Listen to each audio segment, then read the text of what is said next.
క్రీస్తునందున్న ప్రియులకు ప్రేమతో వందనాలు తెలియజేస్తున్నాను. మే నెల 17వ తేదీ 2026. ఈరోజు దేవుడు మనకు చేస్తున్న వాగ్దానం ఏమిటనగా 138వ కీర్తన 6వ చరణం.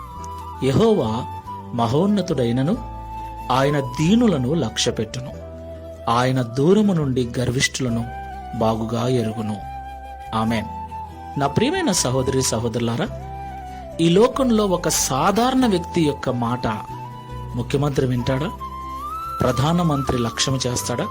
ఒక దరిద్రుడు, ఎందుకు పనికిరాని ఒక వ్యక్తి మాటలను ఆయన పట్టించుకుంటాడా? వాణి యందు ప్రధానమంత్రి అయినా ముఖ్యమంత్రి అయినా లక్ష్యముంచుతాడా? ఎట్టి పరిస్థితుల్లో వాణ్ణి పట్టించుకోడు కదా.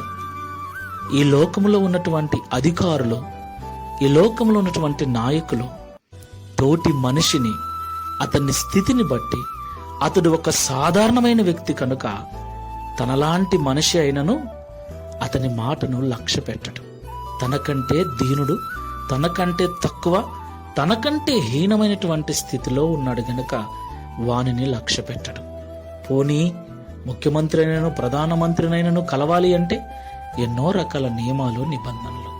అయితే సర్వశక్తి గల దేవుడు, మహోన్నతుడైన దేవుడు, అత్యున్నతమైన సింహాసనమందు ఆసీనుడై ఉన్న దేవుడు, సర్వ సృష్టిని నోటి మాట చేత కలగజేసిన దేవదేవుడు అంటున్నాడు, నేను మహోన్నతుడనైనను నీవు దీనుడవై నిన్ను నువ్వు తగ్గించుకొని ప్రేమ కలిగి జీవించినట్లయితే నీ యందు నేను లక్ష్యం ఉంచుతాను అంటున్నాడు.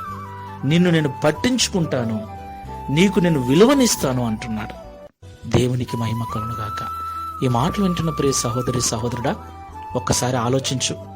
ఈ లోకంలో Download ShareChat.